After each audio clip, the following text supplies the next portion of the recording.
हजार लोकांना आपल्या घराचा उंबरठा ओलांडून घराच्या बाहेर या पदयात्रेमध्ये सम्मिलित करून घेण्याचं जे ऐतिहासिक असं कार्य केलं त्याबद्दल महाराष्ट्र प्रदेश काँग्रेस कमिटीचे प्रमुख या नात्यानं आदरणीय नाना भाऊंचंही मनपूर्वक पण मला बोलण्याची संधी दिली, माझं भाषण ऐकून घेतलं।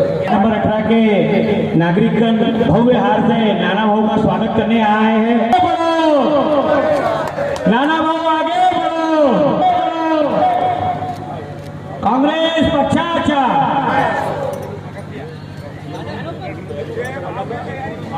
हमारे गंजोस कमेटी गोंदिया शहर कांग्रेस कमेटी की ओर से तुम्हारे साथ नाना भाऊ आगे बढ़ो।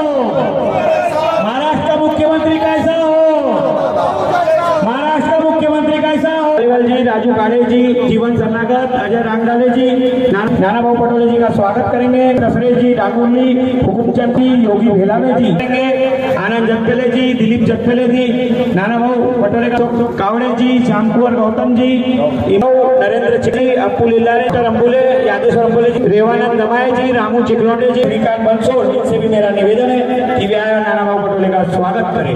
बंटी भेलावे जी, हंसराज गए स्वागत करें। रतन बिसेन जी भी आए और हमारे प्रांत अध्यक्ष नाना भाऊ पटोले का पुष्पगुच्छ से स्वागत करें।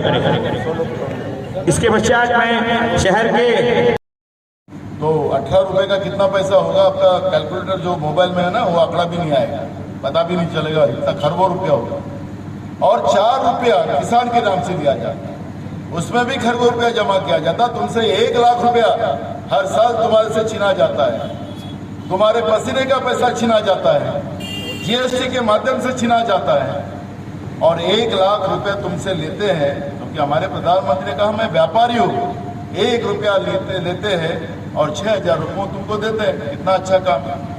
और हमारे लोग लाइन में लग जाते हैं कि नरेंद्र मोदी ने 6000 भेजा, समझ रहे हो, आपसे लूटा जाता है 1 लाख और आपको देते 6000 और आप लोग लाइन में लगते हो। सवाल पूछने का समय आ गया बीजेपी से, उनको पूछना चाहिए कि जिस तरह से जीएसटी लगाकर हमको लूटा गया वो पैसा कहाँ है। आज देश के तिजोरी में पैसा नहीं है, आज देश की तिजोरी कंगाल पड़ी है।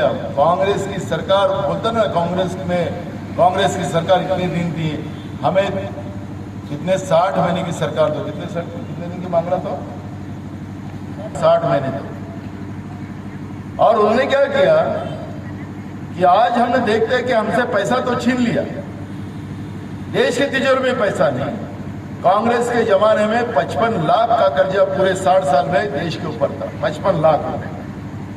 ये 9 साल में देश के ऊपर 1,55,00,000 का कर्जा इन लोगों ने करके रखा।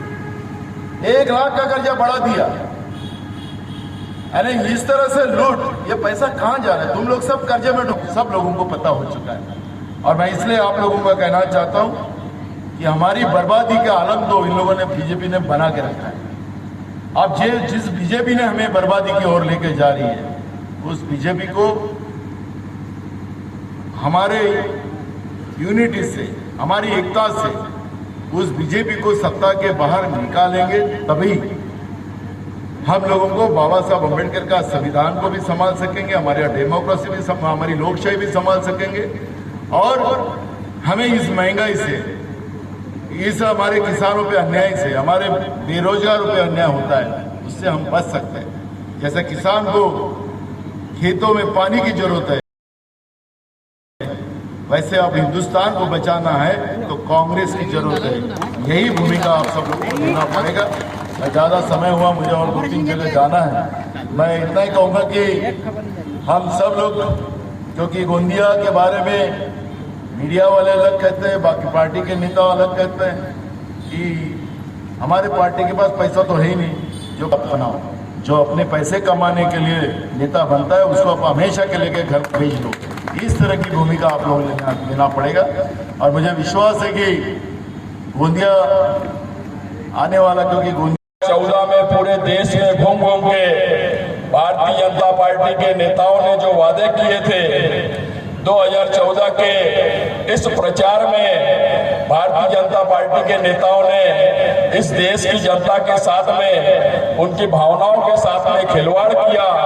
उन्होंने बहुत से ऐसे आश्वासन दिए जिसमें प्रत्येक वर्ष में 2 करोड़ लोगों को हम रोजगार देंगे, विदेश में जमा काला धन हम वापस लाएंगे और इस देश के प्रत्येक नागरिक के खाते में 15-15 लाख रुपए उसमें से देंगे। इस देश में जो महंगाई हो गई है उसको हम रोकने का कार्य थी। 200-400 रुपए में गैस का सिलेंडर मिलता था, 70 रुपए में पेट्रोल मिलता था। नरेंद्र मोदी अपने भाषण में बोलता था कि हमारी सरकार आएगी तो हम 400 रुपए वाला सिलेंडर 200 रुपए में देंगे, 70 रुपए का पेट्रोल 35 रुपए में देंगे। किसान को लागत जितनी उसकी लागत लगती है उसको मुआवजा दिया जाएगा, उसको हमी भाव दिया जाएगा।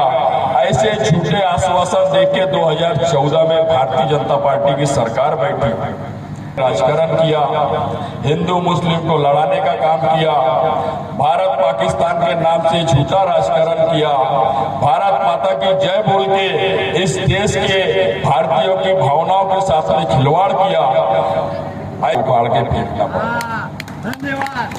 झूठा 70 साल इस देश में राज करी।